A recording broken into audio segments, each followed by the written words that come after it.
la culpabilité, c'est une preuve que Jésus est en vous, mais vous n'êtes pas en lui. Quand vous êtes en lui, vous n'avez plus de culpabilité. Quelle culpabilité? Vous êtes en lui.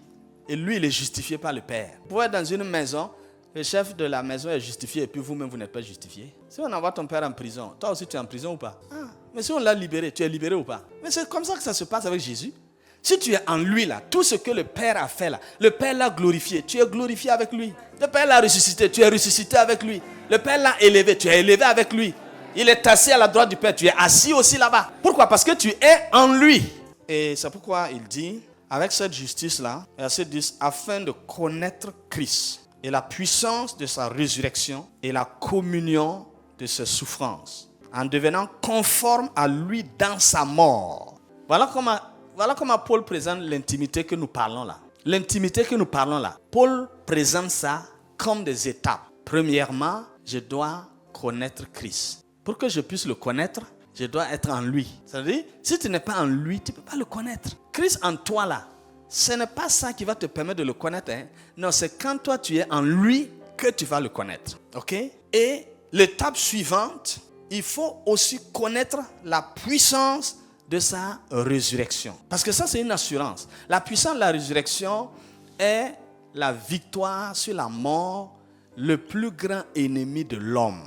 Donc, quand tu connais la puissance de la résurrection, il n'y a aucun problème dans le monde qui peut t'intimider. Puisque la mort, c'est le plus gros de tous les problèmes. Et la puissance de la résurrection est la victoire sur la mort. Du coup, la puissance de la résurrection est la victoire sur la maladie, sur l'oppression, sur tout. Même les dettes, si ça t'intéresse. La puissance de la résurrection enlève ça.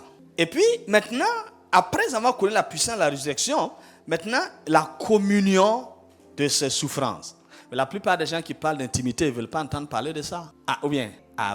Et quand Paul parle de communion, il parle de la communion avec les souffrances du Christ. Parce qu'en fait, c'est la partie la plus difficile. Est-ce que communier avec la gloire de Dieu, ça c'est difficile? Tu vas t'asseoir pour dire, c'est encore le temps de la gloire. Tu as déjà vu quelqu'un qui est assis qui dit, la bénédiction arrive encore. Tu as déjà vu ça? C'est pour cela que Paul il ne parle pas de ça. Tu comprends? L'intimité que nous parlons là, c'est la communion avec les souffrances de Jésus. Pendant que toi, tu gênes pour ne pas souffrir, tu es en train de gêner pour ne pas être intime avec Jésus. Selon nos termes. Tu vois, l'épreuve, tu rentres dans 3 jours de jeûne et de prière. Tu es en train de mettre ton effort pour ne pas être intime avec Jésus. Parce que pour toi, c'est le côté bien de Jésus là que toi tu veux pour parler d'intimité. Mais le côté souffrance là, tu ne veux pas ça. Isaïe 53, il s'est chargé de nos fautes, n'est-ce pas? Et il a porté nos souffrances.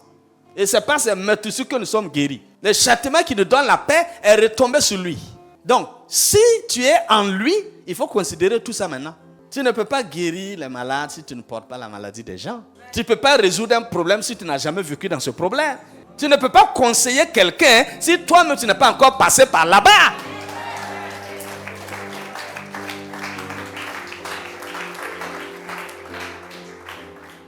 Et quand le Seigneur veut t'amener dans cette intimité que tu cherches là, tu commences à téléphoner partout, envoyer les messages partout, à t'énerver avec les gens. Vous ne priez pas pour moi, vous ne me conseillez pas, vous ne m'encouragez pas. Mais qu'est-ce que tu veux?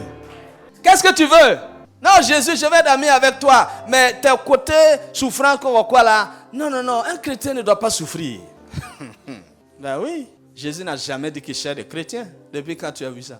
Dans quel verset biblique tu as vu que Jésus cherche des chrétiens? Le mot chrétien est apparu à Antioche dans un environnement de païens. Ce n'est pas le Saint-Esprit qui a donné le mot chrétien. C'est des païens qui ont pris ce jargon-là pour dire que c'est les païens qui ont dit que nous sommes des chrétiens. Jésus, ce n'est pas ça que Jésus veut. Jésus dit qu'il est venu chercher des vrais adorateurs qui adorent le Père en esprit et en vérité. Car c'est de tels adorateurs que le Père désire. Là, Jésus est venu pour le désir du Père, pas autre chose. Parce qu'il est dans le Père et le Père est en lui. Il dit, vous aussi, soyez en moi parce que je suis en vous. Et lorsque tu es en quelqu'un, mot de tête de la personne, mot de dos de la personne, mot de vent de la personne ne peut pas marcher. Est-ce que toi tu peux marcher pendant que la personne ne peut pas marcher? Est-ce que tu comprends l'intimité? Est-ce que tu veux ça? Ou bien c'est autre chose que tu veux? La communion de ses souffrances.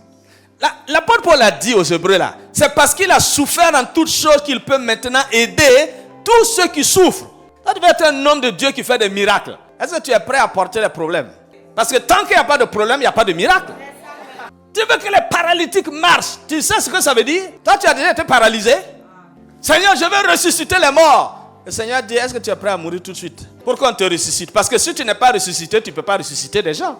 Mais il dit, ce que je te demande, ce n'est pas trop. Laisse-toi moi seulement mourir et je te ressuscite pour que tu ailles ressusciter les autres. Et malgré tout ça, non, je vais l'intimité, toi et moi. Toi et moi. Jésus dit, toi et moi, là, moi, je ne suis pas d'accord. C'est moi seul. Il faut mourir. Il faut que toi, tu meurs.